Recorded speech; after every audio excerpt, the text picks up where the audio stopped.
Bueno, y estamos en Los del Podio, tercera temporada, y en esta oportunidad vamos a conversar con un diplomático venezolano de larga trayectoria que nos hace el honor de acompañarnos y vamos a recorrer su vida. Bienvenido, Milos Alcalay. Muchas gracias, mi querido profesor. Muy honrado de estar en tu programa. Muchas gracias, Milo. Bueno, naciste el 8 de noviembre de 1945. ¿Cómo es ese hogar al que tú llegas allá en Belgrado? Bueno, inmediatamente después de la Segunda Guerra Mundial, mis padres tuvieron que escapar primero del nazismo. Papá era judío, mi mamá era cristiana ortodoxa, serbo-ortodoxa, pero nunca dejó de acompañar a mi padre. Ellos se casaron, en aquel momento no había matrimonio civil, sino religioso, y ella lo acompañó en esa odisea de la persecución a los judíos. Tuvieron en primer lugar en un pueblo llamado Schid.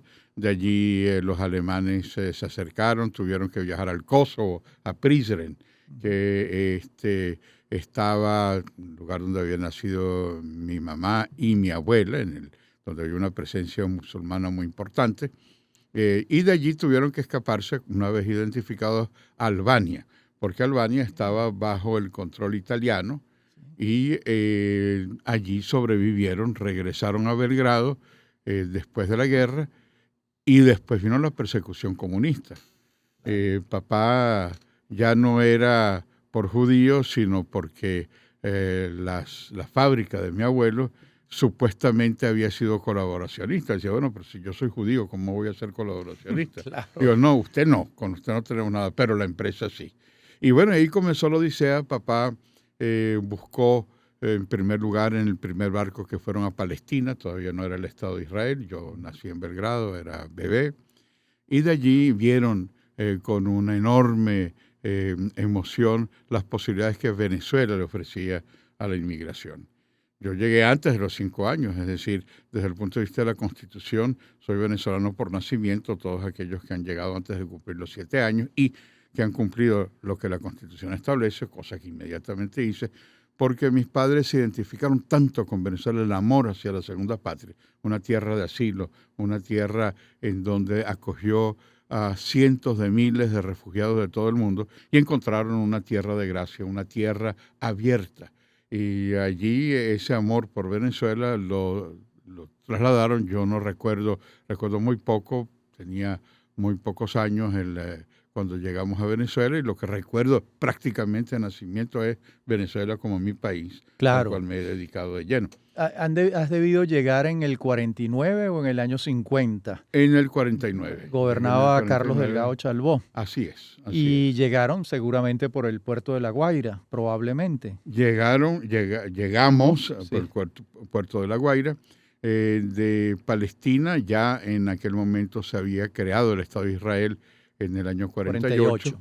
Y para poder llegar a Venezuela tuvimos que ir a Génova, donde había un comisionado para darle los papeles a los que buscaban venir a Venezuela, y ahí esperamos algunos meses la visa para venir a Venezuela. Un tío mío, Mile Pincas, había estado y nos ayudó a todos los primeros trámites de la llegada. Ahora, lo interesante es que papá pudo trabajar inmediatamente, porque siendo judío sefarad, él hablaba el judeo español, el español de hace 500 años. Ah, Evidentemente no es el castellano del siglo pero XX, entendía lo que le pero entendía decían. y escribía Claro, en el español de Cervantes o en el español de claro. hace 500 años.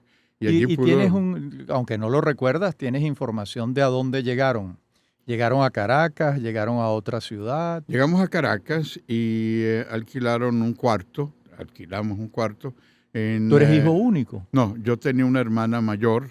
Después aquí en Caracas nació mi Terci- hermana. Lamentablemente las dos hermanas fallecieron. En la Alta Florida, una Ok. casa con un cuarto donde estábamos todos inicialmente, y Ujú. ambos comenzaron de cero a trabajar.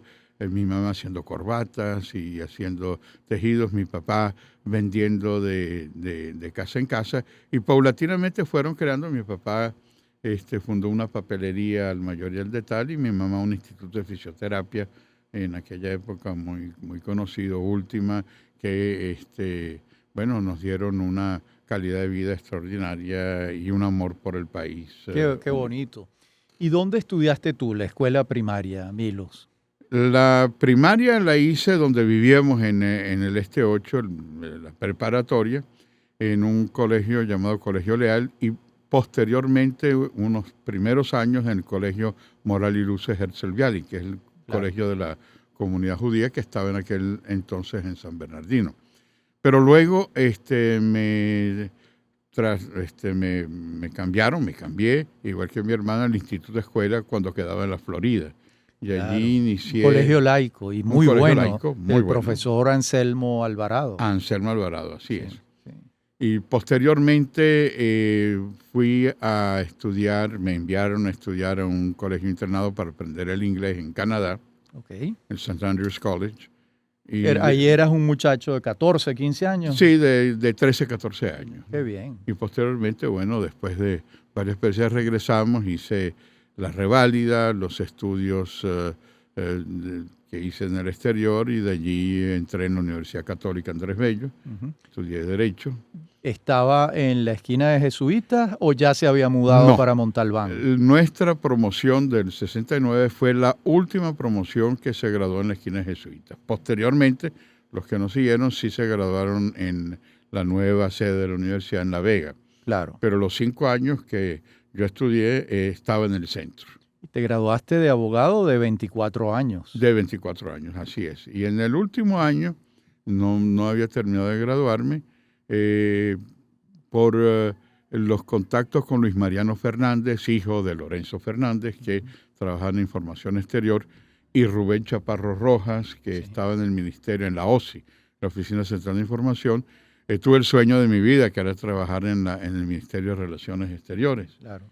Y de allí hice una relación con Calvani, a quien no conocía antes, y Calvani tuvo conmigo una atención especialísima y comenzó a llevarme como secretario en los diversos viajes que él hizo. Pero qué gran experiencia, porque entraste, Calvani es canciller entre el 69 y el 74. Así es. Y tú en el 69 tienes 24 años y te vas de secretario de Calvani en esos viajes. En los viajes, una experiencia invaluable, ¿no? Y cuando estaba muy feliz, fíjate tú, el gran pedagogo, Calvani me dice, bueno, y todos tus amigos están haciendo posgrado, ¿tú no vas a hacer posgrado? Bueno, yo estoy muy contento, imagínate tú la experiencia de estar al lado de ese gran estadista, de ese gran canciller. Digo, no, yo me acabo de graduarme, no tienes que hacer un estudio. Invitó al embajador de Francia, porque él quería que tuviera una formación. Era el momento de algunos años transcurridos de la descolonización en Francia, en África. Y había unos cursos especiales de diplomacia que dependían del primer ministro en lo que era la antigua escuela colonial, que se convirtió en el Instituto Internacional de Administración Pública. Y allí en muy poco tiempo tuve la suerte, porque normalmente era para estudiantes de diplomacia de las antiguas colonias, de Costa de Marfil, de Senegal, de Alto Volta, como se llamaba antes, del Benín, de Dahomey. Y abrieron también la posibilidad de hacer el estudio en la sección diplomática. Habían otras sesiones donde muchos venezolanos estudiaron en la administración, en economía. Estamos en el año 70 y 71. 70 y 71. Era un curso de 2 años.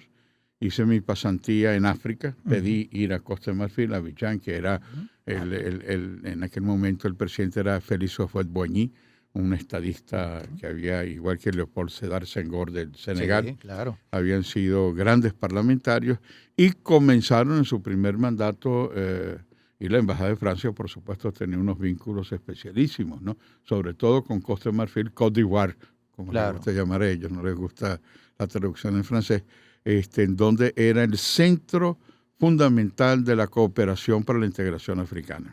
De modo que ya habías aprendido inglés en Canadá y ahora le sumabas el francés en París. Así es. Claro que es el lenguaje de la diplomacia, o era, porque ha ido cambiando un poco, ¿no? Hoy en día sí es, no es la única sigue siendo muy importante todo lo Claro. que es el francés, pero el inglés y después cada uno de los diversos países importantes, en Naciones Unidas, en donde estuve después como embajador, los 5 idiomas oficiales se traducen, además del francés y del inglés, el chino, el árabe y el ruso.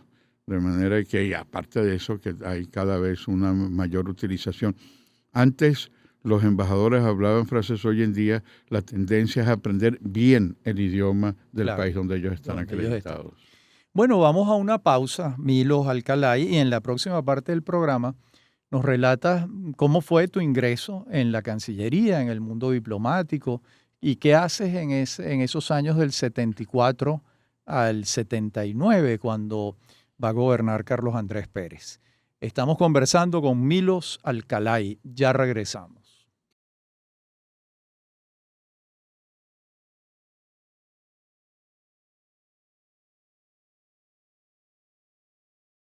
Estamos conversando con el embajador Milos Alcalay. Ya tienes la experiencia en África que nos habías relatado. Entiendo que regresas a París. ¿Allí comienza tu carrera dentro del aparato diplomático venezolano? Yo tuve la suerte de tener un gran embajador, Marcel Granier-Doyer, padre del Claro, periodista Marcel Granier, sí. y con él hacíamos semanalmente una reunión con todos los estudiantes venezolanos que estaban allí. Pero mi mi función fundamentalmente allí era hacer los estudios y regreso, trabajo con Calvani, esta vez ya como jefe de gabinete de Aristides Calvani, que fue otra experiencia fabulosa además de la primera. Bueno, ya frente a las elecciones entre Lorenzo Fernández y Carlos Andrés Pérez, Calvani me dice, bueno, habían dos posibilidades, él se reunía con los directores y le ofrecieron que yo fuera director de Relaciones Culturales e Información. Ujú, Para mí, bueno, imagínate, tendría ya 26 años, era claro. algo increíble. Y Sí. entonces dice, pero yo si fuera tu padre te diría que no aceptes. Yo, Ajá. ¿cómo? ¿Usted me lo está ofreciendo? Sí, pero tú no puedes porque si tú aceptas este cargo, ya después que te queda a los 26 años, Ah, ser embajador y tú tienes que formarte. claro. Digo, bueno, no acepte. Digo, bueno, no acepto. ¿Y qué hago? Bueno, por eso yo soy un diplomático de carrera, pero heterodoxo. Ya. Dijo, quiero que trabajes conmigo en la formación de cuadros de jóvenes en América Latina, Ah, en el IFEDEC, el Instituto que él de lo fundó. Formación, que él lo fundó con Claro. Enrique Pérez Olivares. Sí. Y allí pasaron grandes personalidades, Vinicio Cerezo, que fue presidente de José Guatemala, Napoleón Duarte. Napoleón Duarte, Osvaldo Hurtado, que fue presidente del Ecuador, Claro. los exilados de Chile, de Bolivia, de Argentina, venían y daban clases allí. Fue realmente otra cancillería política, Sí. pero una cancillería que con el conocimiento y dedicación de Calvani me fui vinculando a la diplomacia política. Sobre todo en el área de Centroamérica, que era un candelero en ese momento, ¿no? Así es. Sí. Y Calvani era visto a nivel internacional a mí en muchas reuniones internacionales, inclusive en Europa. No me decían qué opina Venezuela sobre este tema, qué opina Aristides Calvani sobre este tema. Calvani tenía Claro. un prestigio y un peso. Cuando lamentablemente él murió en el accidente aéreo en la toma de posesión, inmediatamente después de la toma de posesión de Vinicio Cerezo, con doña Adelita y 2 de sus hijas solteras, Sí. él ya se estaba preparando para ser el presidente de la Unión Mundial Demócrata Cristiana con sede en Bruselas. Yo regresé de nuevo, me eligieron presidente de la Unión Mundial de Jóvenes Demócratas Cristianos y bueno, un poco siguiendo la pauta y los contactos. En aquella época la democracia cristiana estaba en su apogeo, Mariano Rumor en Italia, Leo Tindemans en Bélgica, Kohl en Alemania. Y fue otra fase importante que después entré a la diplomacia parlamentaria, Ujú. cuando eligen a Rafael Caldera como presidente del Parlamento Mundial. Yo de creo la que eso Unión fue en Interparlamentaria. 1980 Eso fue en el 80, 80, eso sí. fue en el Congreso, se realizó en el 79 en Venezuela, ya en vísperas de las elecciones en donde triunfó frente a Piñeruelo y Herrera Campins. Y bueno, Calvani tuvo el respaldo de todos los grupos políticos de América Latina, no solo los demócratas cristianos, los socialistas, los liberales, los conservadores, y tuvo una... Caldera. Perdón, Caldera, Sí. sí. Caldera es electo presidente, yo lo acompaño también en su base de relaciones parlamentarias, con lo cual quedé nombrado por el Parlamento Latinoamericano en Bruselas como representante de América Latina ante la Unión Europea y ante el Parlamento Europeo. Tuve unas relaciones extraordinarias con Simone Veil, que fue la primera presidenta electa. Viajé con ella a América Latina en algunas ocasiones. Aquí hicimos con la Embajada de Francia, por cierto, una presentación de unos afiches del viaje de Simone Veil a América Latina. Simone Veil es conocida en muchísimos temas, pero uno de los temas que ella tuvo un interés extraordinario en la democratización de América Latina. Todos los meses en Estrasburgo o en Bruselas recibía dirigentes políticos de América Latina y apoyó mucho todo el proceso de democratización. El primer viaje, la primera invitación que se hizo un presidente no comunitario para hablar en la plenaria de Estrasburgo fue Luis Herrera Campins. Posteriormente vinieron otros jefes de Estado, pero hasta ese momento la tribuna era solo para los jefes de gobierno de Europa, de la Comunidad Económica Europea. Sí. Y el prestigio de Venezuela Democrática fue tan grande que, comenzó esa presentación con la visita de Luis Herrera Campins en representación de los 5 países andinos. Sí. Los 5 países andinos lo designaron a él. Bueno, esa experiencia también, digamos, de una diplomacia no convencional, me llevó a ser electo secretario general del Parlamento Latinoamericano y Andino en Bogotá, pero yo ya decía, bueno, ya estoy demasiado tiempo en la diplomacia heterodoxa. Claro. Y en la época de Carlos Andrés Pérez me ofreció, fíjate lo que era, a pesar de ser de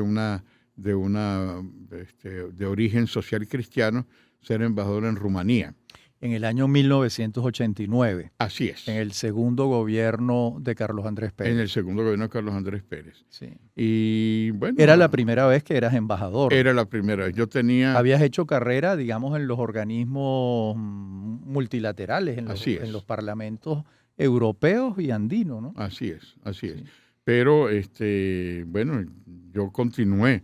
Uno de los temas que desde el inicio era un permiso no remunerado, pero continué vinculado al Ministerio de Relaciones Exteriores, a pesar de... Y además te tocó una cosa interesantísima, que es el paso de Rumanía de la dictadura soviética, un régimen de partido único, sin libertades políticas, sin libertad de expresión, a una situación más abierta, democrática. He tenido mucha suerte porque, en honor a la verdad, el ofrecimiento de embajador en Rumanía fue en una cumbre en febrero. El mismo presidente Pérez me ofreció la embajada. Estaba el canciller Figueredo, estaba como canciller, Reinaldo. Sí, claro. Pero por algunas de las cuestiones de la burocracia no salía la solicitud de beneplácito. Pasa febrero, marzo, abril, mayo, comienzan a surgir. Yo iba como embajador ante Ceausescu, ¿no? Claro. Todo lo de Timișoara, le quitan la estrella roja comunista a la bandera en Timișoara, vienen las manifestaciones en la plaza central de Bucarest, comienza a tambalearse el régimen. Bueno, y todavía no y viene la ejecución de Ceausescu y la señora. Viene la ejecución y al día siguiente todavía había un gobierno de salvación nacional, se instala en la televisión, en la radio televisión de Rumania, así como si estuviéramos aquí, y todos los líderes políticos de oposición se reunían. Prácticamente era un gobierno en una radio, en una estación de radio grande. Y en ese momento sale por casualidad la solicitud, pero no porque se haya pensado en eso. Y el encargado de negocios va, no a la Cancillería, va a la estación de radio y dice, aquí tenemos la solicitud de beneplácito a Petre Roman, que era una de las grandes figuras junto con Johnny Diezco. Y él dijo, aprobado, mándenme mañana en la Cancillería. Sí, yo creo que ha sido en tiempo récord, porque la interpretación era, bueno, este es el primer embajador que se le solicita al Frente de Salvación Nacional. Claro. De manera que eso me ayudó mucho con el gobierno de Iliescu a tener unas relaciones extraordinariamente positivas en el cambio. Iliescu vino a Venezuela. Iliescu, todo lo que nosotros en América Latina le pedíamos, la Casa de América Latina, la búsqueda de encuentros culturales, políticos, institucionales, fue realmente una gran experiencia. Qué maravilla. En esa época de transición. De transición. Y en el año 92, el presidente Pérez te nombra embajador en Israel. Embajador en Israel. En aquel momento está Humberto Calderón Berti de canciller. Fue después, en esa crisis en la que hubo un gobierno colegiado. Sí. Y también tuve la suerte de haberme tocado una de las etapas más extraordinarias de Israel, porque es la época de las negociaciones en Madrid, en Oslo. Es el momento en donde hay una esperanza con Shimon Peres de canciller del nuevo Medio Oriente, de crear las condiciones de paz. ¿No? Estaba Bill Clinton. Y me tocó, inclusive después de la firma de los acuerdos de paz de Camp David, sí. Bueno, tener unas buenas relaciones, cosa que sería muy difícil hoy, tanto con Yasser Arafat, que lo visité a Gaza en algunas ocasiones, como con el gobierno, con Shimon Peres. Fueron extraordinarias las relaciones con Israel. Qué maravilla. Porque había la esperanza de un nuevo Medio Oriente, de paz, de las posibilidades de cumplir los acuerdos de Camp David. Y esa etapa me tocó hacer grandes amistades con dirigentes palestinos en Jerusalén, con Hannah Ashrawi, cristiana que estuvo en el proceso. Y fue una época muy bonita en la que me tocó estar con Carlos Andrés Pérez, posteriormente ratificado en el breve periodo de Octavio Lepage. Ramón Velázquez también me ratifica en el breve espacio. Y cuando el presidente Caldera gana las elecciones, bueno, me llama y dice, Milos. No te vayas tan lejos, ya eso nos lo vas a relatar en la próxima parte del programa, pero nos queda un minuto, Milos.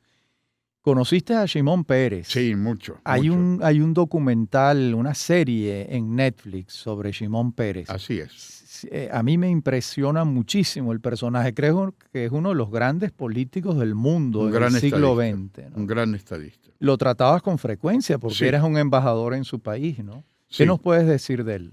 Bueno, yo te diría que a pesar de las relaciones, tuve relaciones especiales con Shimon Peres, porque no era fácil en aquel momento una relación constante con el canciller por toda la serie de compromisos internacionales. Con el primer ministro. Bueno, él era canciller, en ese momento era canciller. Sí. Okay. Entonces los viajes a la Unión Europea, los viajes a Londres, una cumbre en Washington. Pero yo sí tuve una relación extraordinaria y nos distinguió mucho. La fiesta nacional del 5 de julio, hicimos una gran recepción venezolana, a la cual él asistió, al igual que en muchos otros eventos, y tuve una relación con él extraordinariamente positiva, y después como vicecanciller lo recibí, lo acompañé en su viaje a Venezuela. Sí. Bueno, eso nos lo vas a relatar en la próxima parte del programa. Estamos conversando con el embajador Milos Alcalay, una conversación interesantísima. Ya regresamos.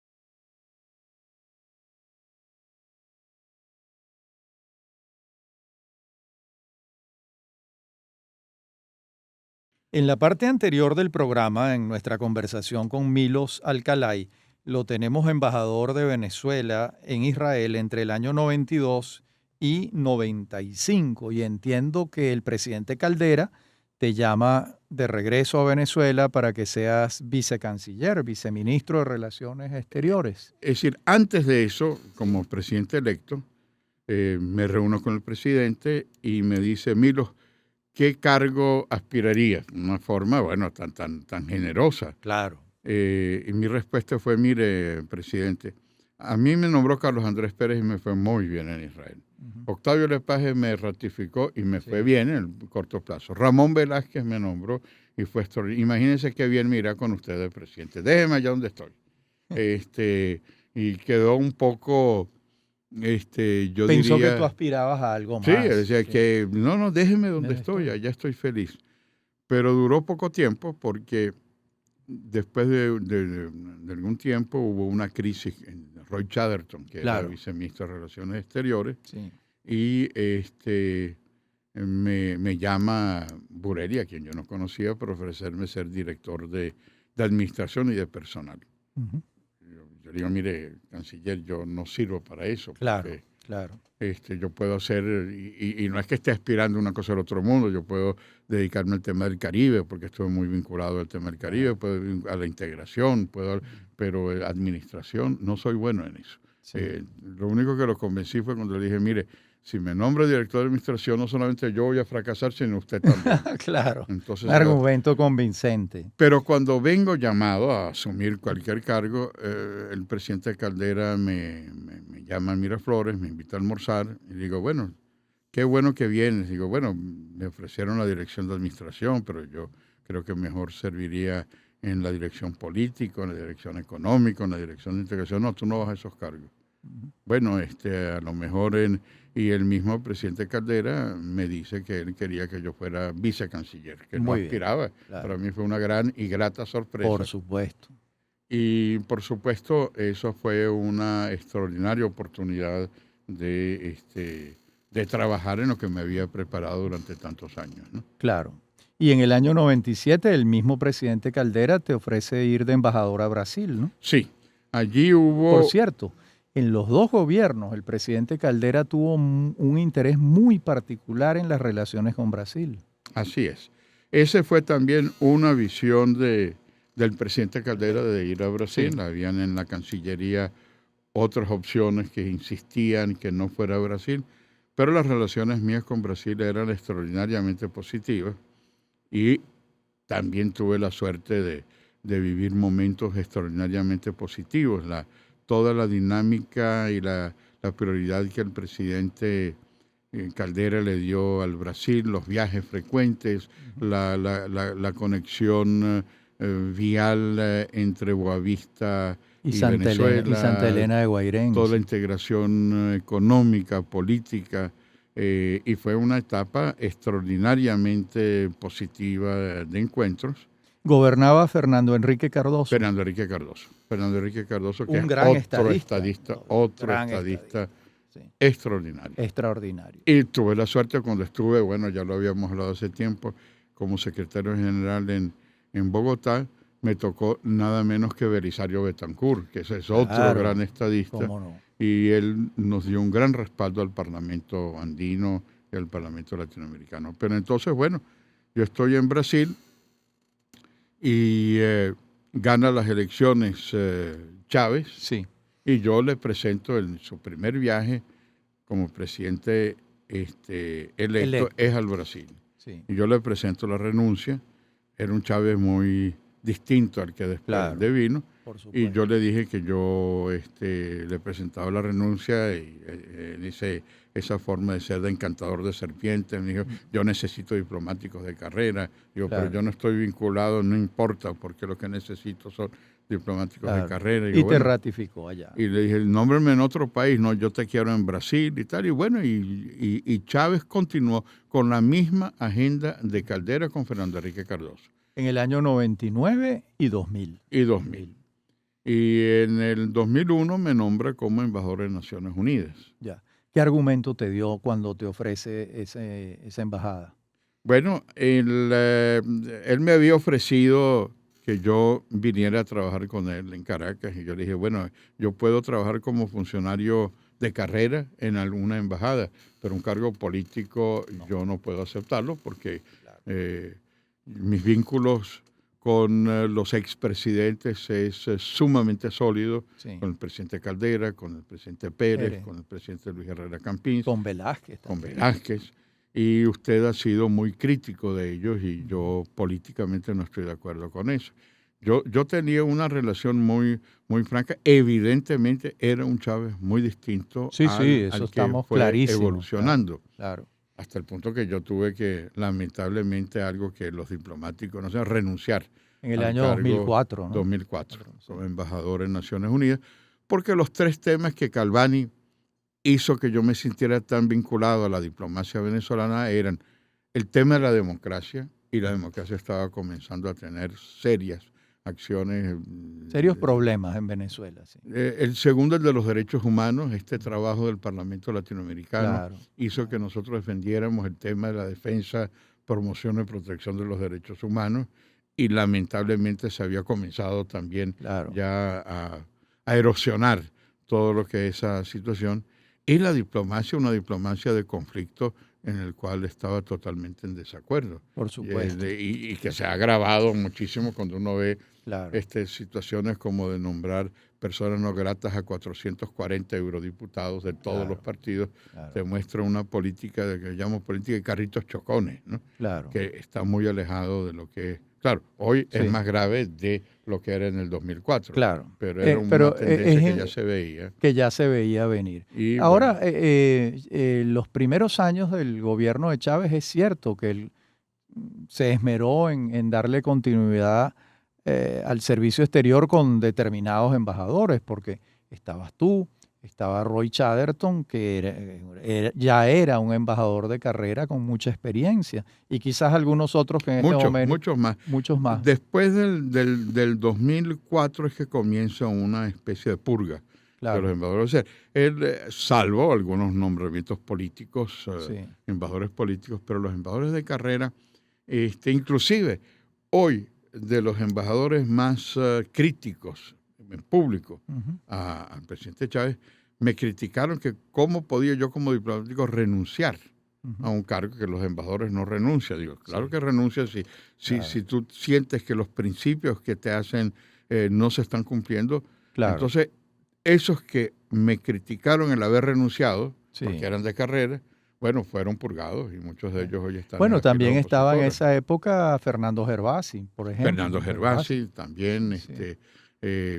embajadores, digamos, Fernando Gervasi fue quizás también, él renunció igual que Víctor Rodríguez y otros pocos, Víctor pero Rodríguez Cedeño, ¿no? Víctor Rodríguez Cedeño, Cedeño, que es un sí. gran diplomático, Ujú. pero la gran mayoría permanecieron en sus cargos.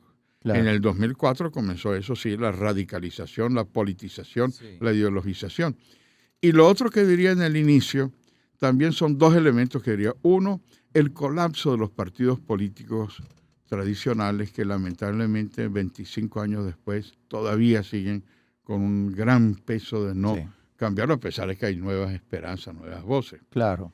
Y el tema también de los temas que tocaba, que no los cumplió, eran temas que yo me sentí identificado: la justicia social, el darle mejor educación a los pobres, el darle salud a toda la población, el Claro. darle vivienda. Claro, cuando uno veía las propuestas, digo, bueno, eso es lo que es una política de desarrollo. Lamentablemente, 25 años muestran un camino muy distinto al que se ofrecía en el inicio. Claro.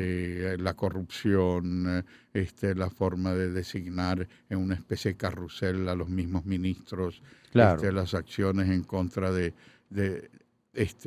perseguir a aquellos que no estaban incondicionalmente Claro. de acuerdo. Es decir, llevó a una situación en que 8 millones de Sí, venezolanos se han han tenido salido que del ir. país y toda Ahora, esta situación. Milos, evidentemente en tu formación como diplomático influyó mucho Aristides Calvani, pero en tu formación como demócrata cristiano también influyó mucho Rafael Caldera, la lectura de sus libros, etcétera.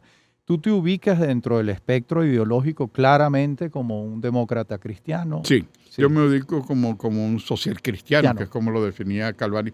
Calvani, Pero qué para, curioso, de verdad que te interrumpa, el único país del mundo donde la democracia cristiana se llama social de cristianismo es aquí, porque sí, en todas partes es la democracia cristiana. porque tenía que Calvani tenía una visión mucho más amplia, que él nunca se inscribió en COPEI, Es porque verdad. él pensaba, después cuando perdimos las elecciones con Lorenzo Fernández, él se inscribió en COPEI para darle todo el respaldo, pero había sido parlamentario como independiente, a pesar de Sí. ser el mejor formador del pensamiento demócrata En cristiano IFEDEC. en el IFEDEC Ahí porque estaba Pedro Méndez con Pedro él. Méndez, Méndez. sí, Pedro Méndez, ahí estaba Enrique Pérez Olivares, habían varios exilados, algunos cubanos, bolivianos, chilenos que trabajaban como profesores, ¿no? Grandes personalidades, ¿no? que estaban Remo Di Natale, que era presidente honorario y era expulsado, Renán Fuentealba, Claro. de Chile, que había sido ministro de Reforma Agraria, porque él veía que la función social cristiana iba más allá de los partidos. Ya. Trabajó mucho con los trabajadores, con los sindicatos, la Universidad de los Trabajadores de América Latina, que no era en Los demócrata Teques, me cristiano, en Los acuerdo. Teques, Sí. en San Antonio de los Altos. Bueno, trajo los mejores líderes sindicales de América Latina. El movimiento familiar cristiano, que no era político y que él luchó mucho en una visión de pensamiento cristiano en las ONG, lo que hoy se llaman las ONG, en los diversos sectores. Y bueno, él logró transmitir ese mensaje más allá del pensamiento demócrata cristiano, sino tratar de llevar eso a nivel de la democratización. La democratización de América Central se debe en gran parte a Calvani. Estamos conversando con Milos Alcalay. Vamos a una pausa y venimos a la última parte del programa, donde tocaremos estos temas de la democratización de la América Central. Ya regresamos.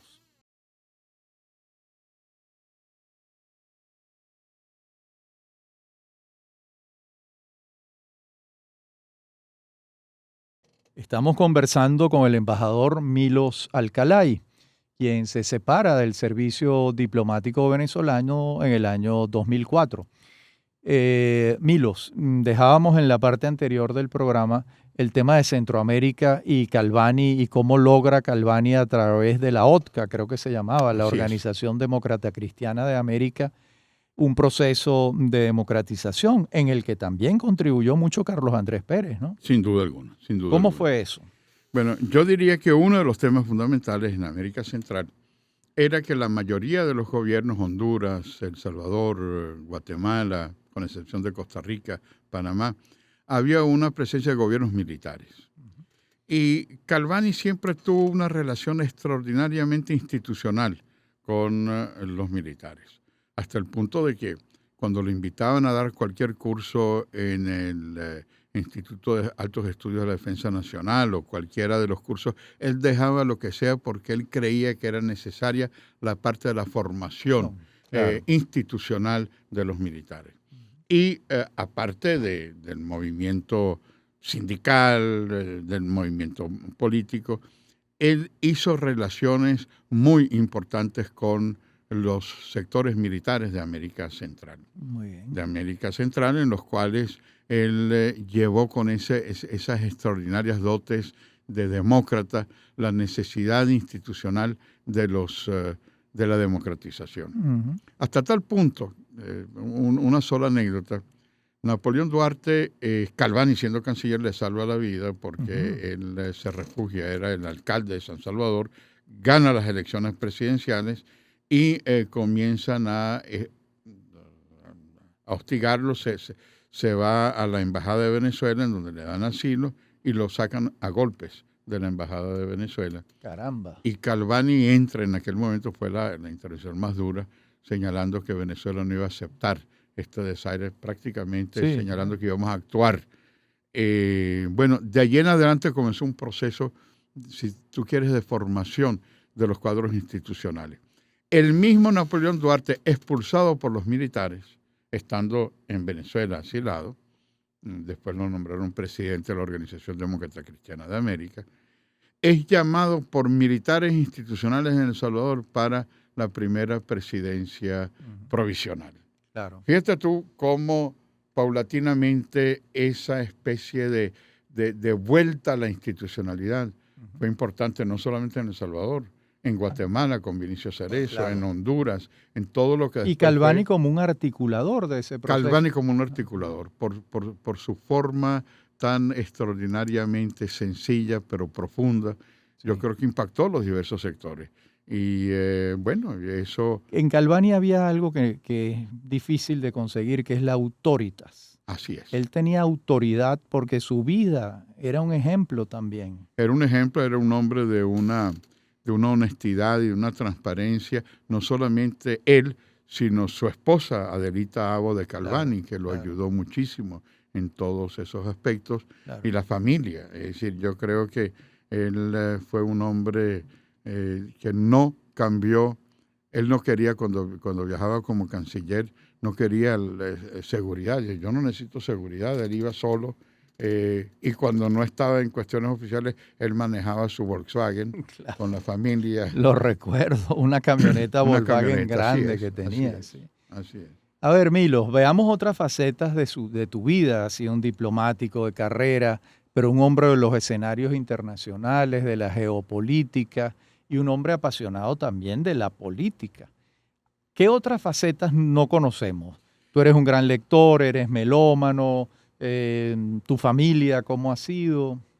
Bueno, mira, quizás antes de entrar en esa fase diría que hay otro aspecto también que me he sentido muy atraído por la diplomacia de ciudades. Cuando Antonio Ledesma lo eligen alcalde de, de Caracas, Alcalde mayor de después Caracas. alcalde mayor de Caracas, después de renuncia, me nombró alto comisionado de Relaciones Internacionales. Y comencé Ah, a tejer todo un ámbito de relaciones que después fueron de una enorme utilidad ya. de los alcaldes y gobernadores de América Latina y de Europa Ah, en el respaldo que Antonio Ledesma tuvo muy bien, posteriormente, muy bien. inclusive durante la época de la detención. Esa fue una fase adicional, lo que te demuestra que la diplomacia no solamente hoy es una De diplomacia estados, intergubernamental de sino, Estado, sino de sino ciudades de también. Ah, ciudades, de parlamentos, de organizaciones internacionales, de internacionales políticas. Yo claro, estuve claro, en claro. la Internacional Demócrata Cristiana, pero está la Internacional Liberal a la que pertenece María Corina Machado, está la Sí, Internacional Conservadora, la claro. Internacional Socialista, a la que están presentes los diversos partidos democráticos socialistas. Y todo ese conjunto también fue una experiencia extraordinariamente positiva de ver algo que en el pasado se decía, no, eso solamente Que no son las existía, cancillerías, no probablemente no existía, no existía. Qué existía. interesante. Y ahora que lo dices, también hay una suerte de internacional de los empresarios, Así relaciones es, entre las cámaras de todos los países, que las llaman las patronales en sí. España, ¿no? Y las internacionales también de trabajadores, el También peso de que la tienen OIT, ¿no? en la OIT, las internacionales de orientación conservadora, de orientación socialista, de orientación Claro, demócrata cristiana. Y claro. todo eso es una acción sobre todo para los jóvenes con los cuales tengo, a través de algunas, he querido siempre mantener un contacto con los jóvenes como profesor de Derecho Internacional o en instituciones este, de formación. Yo presido el espacio Ana Frank, que es un espacio no político, pero de formar jóvenes que puedan llevar adelante los valores de la coexistencia, de la solidaridad, de la valentía moral. Qué Y bien. allí hay todo un nuevo mundo que se les abre en una relación globalizada que cada vez hay nuevos actores y nuevos protagonistas. Ya. Y en la esfera personal que te preguntaba. Bueno, ahí tengo mis tres hijos, están lamentablemente todos fuera del país. Ujú. Tengo una hija que está en Brasilia, que trabaja en la UNESCO, fue promovida como funcionaria internacional ahora para un cargo internacional. Tengo otra hija que está en Curitiba, en Brasil, Una ciudad extraordinaria, extraordinaria, con extraordinaria. unos ejemplos mundiales. En la parte urbanística, en la Sí. parte este, De de administración del espacio administración. público, sí. Y ella es traductora y tengo un hijo en Nueva York que él está dedicado a el mercadeo y a la publicidad. De manera que esos son, lamentablemente, están un poco regados por el mundo, pero siempre presentes, vienen a visitarnos o vamos nosotros a visitarlos. Y tus grandes amigos que te han acompañado a lo largo de tu vida, ¿quiénes han sido? Bueno, lamentablemente muchos de ellos han fallecido. Yo tengo 78 años de edad y lamentablemente pues muchos de ellos han dejado. Uno es nuestro amigo común, Enrique Viloria Vera, un Sí, gran escritor, y estudiamos juntos la carrera tanto aquí como en París. Este, tengo amigos entre los diplomáticos, tú lo mencionabas, Fernando Gervasi, que también nos dejó.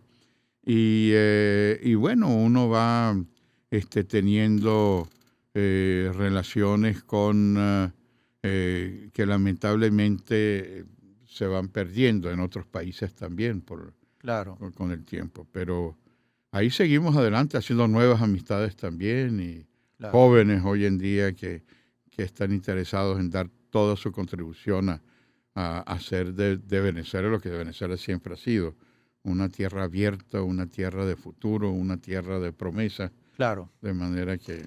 Y en el espacio, Ana Frank, que vienes desarrollando esa tarea tan favorable para las ideas de la libertad, de la convivencia pacífica, de la tolerancia, entiendo que tienen un proyecto, un programa pedagógico, ¿no? Así es, nosotros tenemos varios proyectos, varios programas dirigidos todos a los jóvenes universitarios. El elemento central que hacemos en enero, las Naciones Unidas aprobaron hace 15 años una resolución recomendándole a todos los países miembros de la ONU que se conmemore el Día Internacional del Holocausto. Ya. Siempre el 17 de enero, Ujú. el Espacio Ana Frank ha reunido a a todas las instituciones para conmemorar, para que no se olvide, para que no se repita en el mundo, que lamentablemente hoy con todas las confrontaciones se está volviendo a repetir vientos de guerra, vientos de odio, y es importante que las jóvenes generaciones vean ejemplos como este horror en el que 6 millones de judíos y otras minorías fueron asesinadas. Claro. Pero aparte de eso, esta es la formación de varios proyectos con embajadas que apoyan, es una ONG sin fines de lucro, y hacemos todas las acciones para llevar adelante proyectos y programas que tienen que ver con la coexistencia. Muy bien. Entonces, ahí ese es un grupo de jóvenes muy, muy entusiastas que hacen nuestro trabajo en las universidades, en los ciclos de conferencias, en cineforos, y ahí siguen adelantando una presencia especial. Bueno, muchísimas gracias por venir, Milos, por esta entrevista donde hemos pasado por las distintas etapas de tu vida. Muchas gracias. Y a todos ustedes, muchísimas gracias y los invitamos a nuestro próximo encuentro de este programa, Venezolanos en la serie Los del Podio, tercera temporada. Gracias, Milos. Gracias a ti, Rafael.